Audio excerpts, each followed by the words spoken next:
Hello दोस्तों, online classes में आप सभी का स्वागत है। दोस्तों, आज का हमारा टॉपिक यानी ढूंढाड़ शैली। दोस्तों, आपने हमारे चैनल को अभी तक सब्सक्राइब और शेयर नहीं किया तो आप सब्सक्राइब और शेयर करिए ताकि आपको नए वीडियो का नोटिफिकेशन मिल सके। ढूंढाड़ शैली या ढूंढाड़ स्कूल कहा जाता है, यानी जिसमें सबसे पहले यानी ढूंढाड़ शैली में आमिर शैली आती है। कौन सी आती है? आमिर शैली।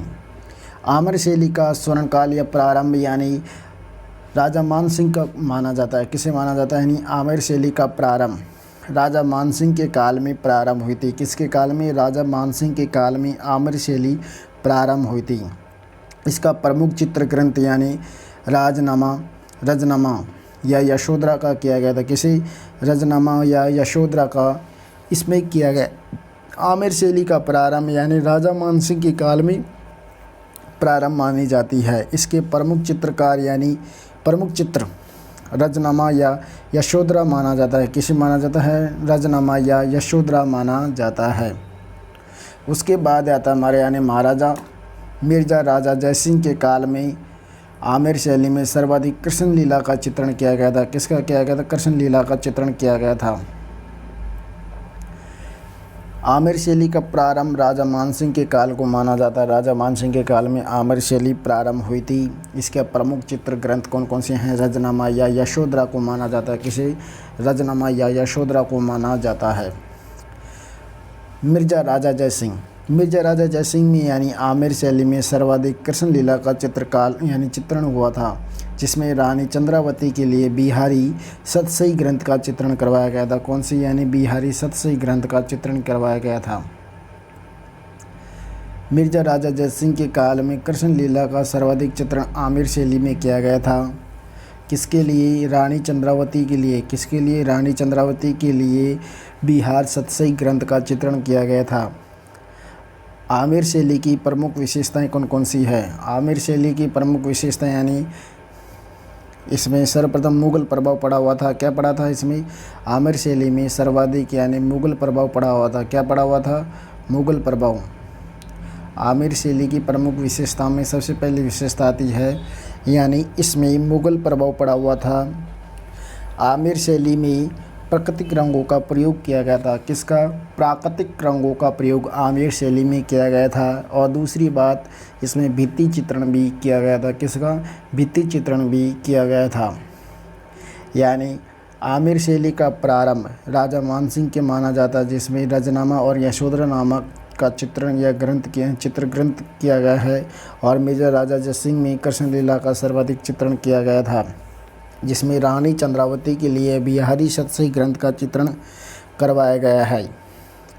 इसकी यानी आमिर शैली की प्रमुख विशेषताओं में सबसे पहली है इसमें मुग़ल प्रभाव पड़ा हुआ था और प्राकृतिक रंगों का भी प्रयोग किया गया था और भित्ति चित्रण भी किया गया था। आमिर शैली की प्रमुख चित्रकार कौन कौन है? पुष्पदत्त, जिसे आदि पुराण का चित्रण किया गया था, यानी इसने आदि पुराण का चित्रण किया गया था। किसने? आमिर शैली में आदि पुराण का चित्रण किसने किया गया था? पुष्पदत्त के द्वारा। दूसरा चित्रकार आता है मुन्ना लाल। तीसरा आता है हुक्मचंद। चौथा आता है मुरली। यानी पुष्पदत्त, मुन्ना लाल, हुक्मचंद व मुरली। पुष्पदत्त ने आदि पुराण का चित्रण किया गया था। इसकी एक ट्रिक आती है, पुष्पदत्त ने मुन्ना के हुक्म से मुरली बजाई। यानी पुष्पदत्त ने मुन्ना के हुक्म से, मुन्ना लाल और हुक्मचंद से मुरली बजाई। किसने? पुष्पदत्त ने मुन्ना के हुक्म से मुरली बजाई। ये थी हमारी ढूंढाड़ शैली की आमिर शैली, यानी ढूंढाड़ स्कूल की आमिर शैली। अगली आती है जयपुर शैली, यानी ढूंढाड़ शैली की ही जयपुर शैली।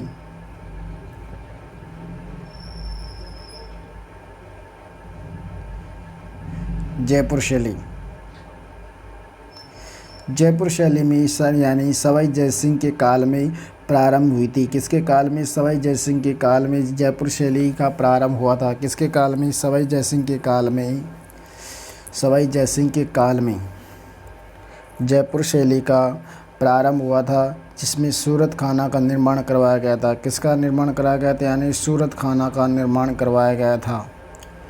सवाई ईश्वर सिंह। दूसरा आता है राजा यानी ईश्वर सिंह के काल में प्रमुख चित्रकार हुए थे यानी जयपुर साहिब राम, जो सवाई ईश्वर सिंह का आदमकद चित्रण बनाया गया था। किसका बनाया गया था? आदमकद चित्रण बनाया गया था। यानी जयपुर शैली का प्रारंभ सवाई जय सिंह के काल को माना जाता है, जिसने सूरत खाना का चित्रण करवाया गया था। किसके?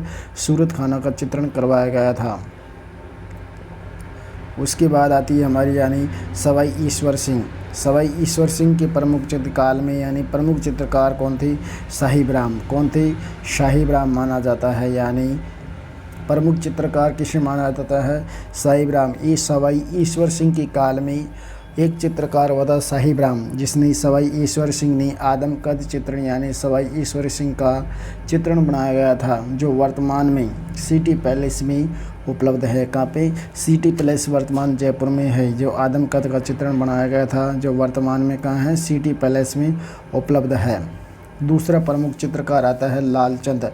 साहिब राम ने आदमकद यानी सवाई ईश्वर सिंह का चित्र बनाया, जो सिटी पैलेस में उपलब्ध है। दूसरा चित्रकार कौन आता है? लालचंद, जिसने पशुओं की लड़ाई का चित्रण बनाया गया था, जो मुख्यतः हाथियों की लड़ाई। किसने बनाया था? पशुओं का चित्रण किसने किया था? यानी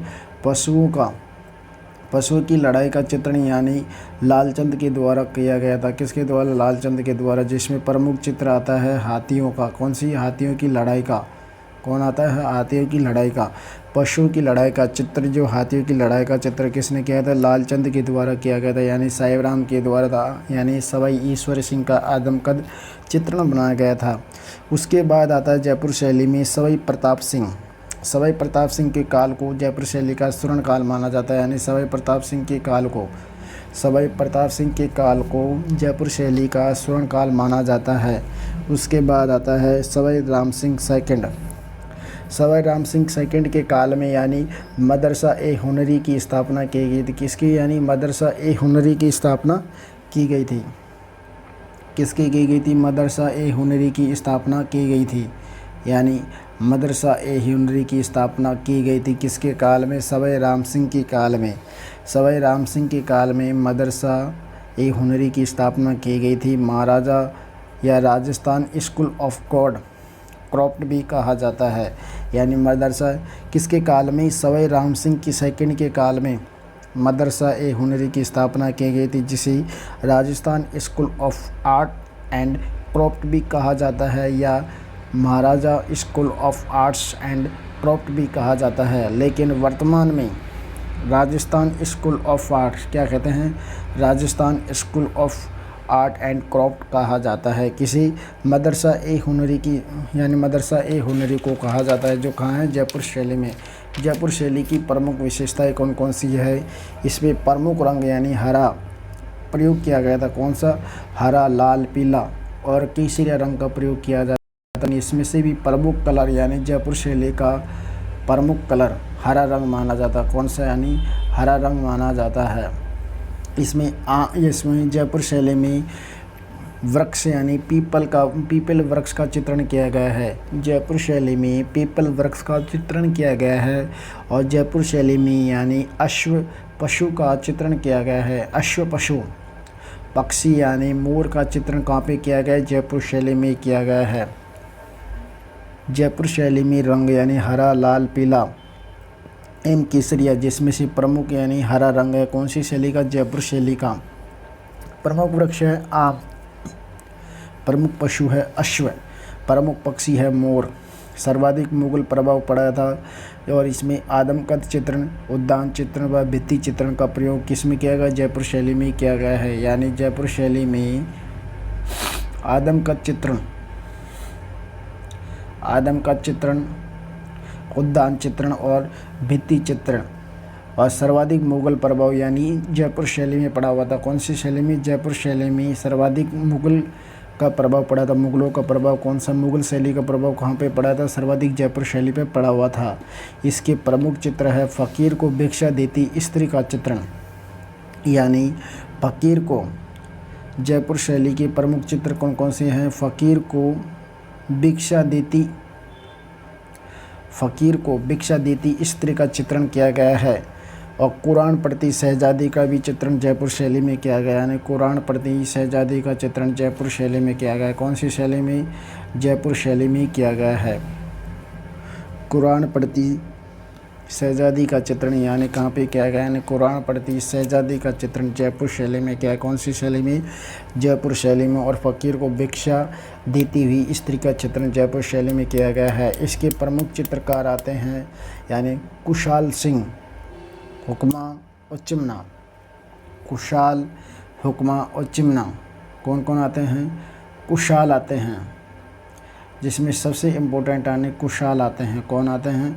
कुशाल, उदय सिंह, हुक्मा और जीवन चिमना, यानी कुशाल, हुक्मा, चिमना, उदय और जीवन।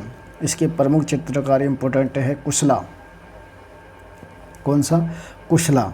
दूसरा आता है हुक्मा, तीसरा आता है चिमना, चौथा आता है उदय, जीवन, गोपाल। ये हमारी जयपुर शैली के प्रमुख चित्रकार थे। सर्वाधिक इसमें आता है फ़कीर को भिक्षा देती स्त्री का चित्रण और कुरान प्रति शहजादी का चित्रण किया गया है। उसके बाद आता है अलवर शैली। अलवर शैली के बारे में अध्ययन करते हैं। अलवर शैली का प्रारंभ महाराजा प्रताप सिंह के काल को माना जाता है, यानी अलवर शैली का प्रारंभ कब हुआ था? महाराजा प्रताप सिंह के काल को प्रारंभ हुआ था अलवर शैली। महाराजा विनय सिंह के द्वारा अलवर शैली का स्वर्ण काल माना जाता है, यानी महाराजा विनय सिंह किसके द्वारा? महाराजा विनय सिंह के काल को अलवर शैली का स्वर्ण काल माना जाता है। अलवर शैली का प्रारंभ यानी अलवर शैली का प्रारंभ माना जाता है महाराजा प्रताप सिंह, और इसमें स्वर्ण काल माना जाता है महाराजा विनय सिंह के काल को अलवर शैली का प्रारंभ माना जाता है। किसे माना जाता है? यानी महाराजा विनय सिंह के काल को अलवर शैली का प्रारंभ माना जाता है। किसे माना जाता है? अलवर शैली का प्रारंभ माना जाता है। अलवर शैली में प्रमुख चित्रकार हुए थे बलदेव एवं गुलाम अली। कौन थे? बलदेव एवं गुलाम अली अलवर शैली के प्रमुख चित्रकार। अलवर शैली की प्रमुख चित्रकार आता है बलदेव एवं गुलाम अली को माना जाता है, जिसने यानी शेख सादी की रचना की थी। जिसने शेख सादी की रचना कौन सी है? शेख सादी की रचना आती हैं गुलस्तियाँ। कौन सी गुलस्तियाँ की रचना की गई थी? जिसे पांडुलिपि चित्रण बनाया गया था। कौन सी पांडुलिपि का चित्रण बनाया गया था? यानी बलदेव एवं गुलाम अली के द्वारा शेख सादी की रचना गुलस्तियाँ की पांडुलिपि पर चित्रण बनाया गया। गुलस्तियाँ की पांडुलिपि के बाद चित्रण बनाए गए थे, जिसमें जवारती शाही का प्रयोग किया गया था। किसी? अलवर शैली में बलदेव एवं गुलाम अली के द्वारा शेख सादी की रचना एवं गुलस्तियाँ पर पांडुलिपि का चित्रण बनाया गया था,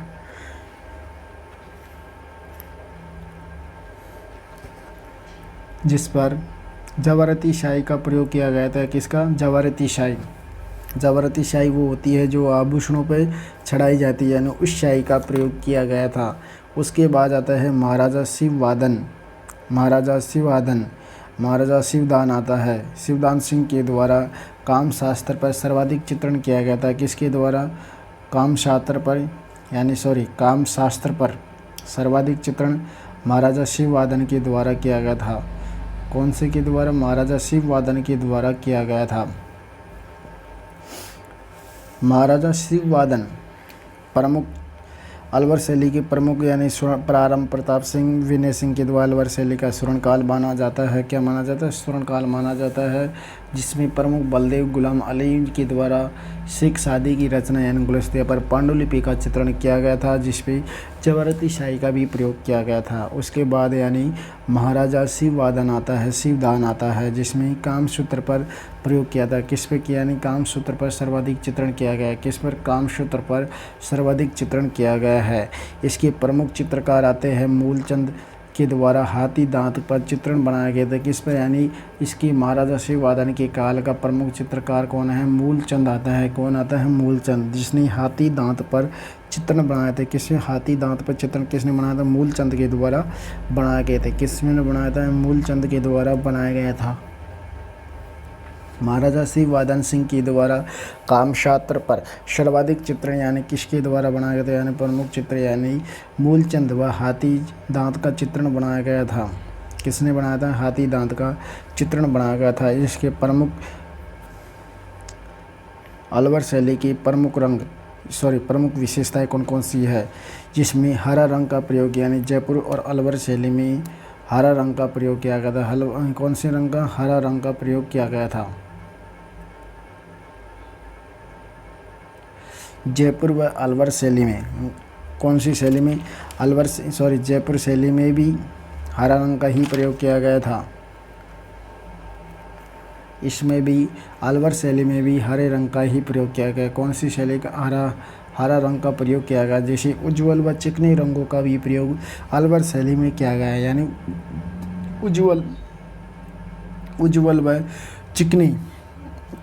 उज्ज्वल व चिकनी रंगों का प्रयोग किया गया था। और अलवर शैली पर मुगल, जयपुर और ईरानी शैली का प्रभाव पड़ा था। किस पे? यानी मुगल और जयपुर शैली का प्रभाव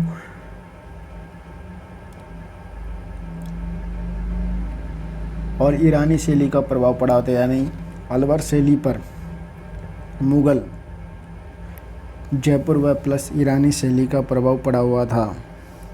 अलवर शैली एक इम्पोर्टेंट ऐसे है जिसमें वेश्याओं या गणिकाओं का चित्रण किया गया था। किसका किया था? वेश्याओं व गणिकाओं का चित्रण किया गया था। किसका किया गया था? वेश्याओं व गणिकाओं का चित्रण किया गया था, यानी वेश्याओं व गणिकाओं का चित्रण किया गया था। और योगासन का भी चित्र अलवर शैली में ही किया गया था। किसका? योगासन का चित्र भी अलवर शैली में ही किया गया था। सर्वाधिक बसलों यानी बॉर्डर चित्रण किस पे किया गया था? यानी बीकानेर नहीं, अलवर शैली पर किया गया था।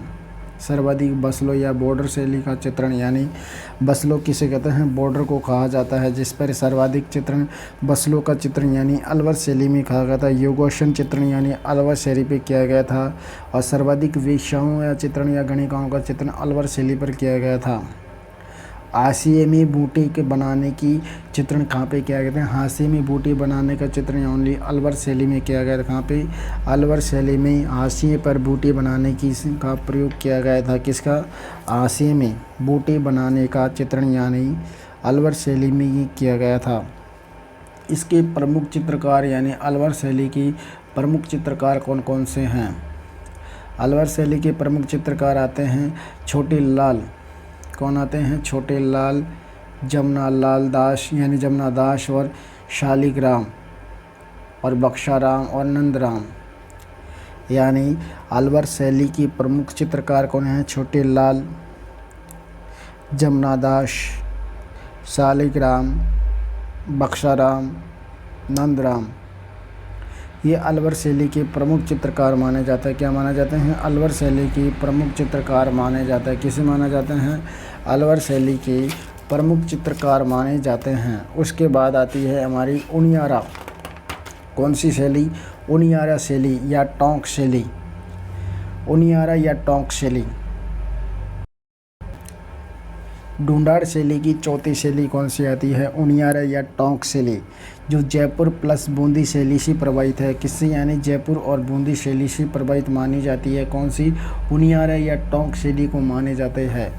जिसमें शिकार के चित्रों पर प्रतिबंध लगाया गया, यानी राजस्थान की एकमात्र ऐसी शैली है जिस पर शिकार के चित्रों पर प्रतिबंध लगाया गया है। जिस पे प्रमुख चित्रकार कौन से हैं? कांसी, धीमा, भीमा। यानी कांसी है, कौन से प्रमुख चित्रकार है? कांसी, धीमा, भीम और मीर बख्श। कौन है? मीर बख्श। कांसी, धीमा, भीम और मीर बख्श। कौन सा? मीर बख्श। यानी उनियारा व टोंक शैली के प्रमुख चित्रकार कौन से हैं? कांसी, धीमा, भीम और मीर बख्श। जिसमें शिकार के चित्रों पर प्रतिबंध लगाया गया है। किसके? शिकार के चित्रों पर जयपुर और बूंदी शैली का उनियारा व टोंक शैली पर प्रभाव पड़ा हुआ था। अगली शैली आती है हमारी कौन सी? शेखावाटी शैली।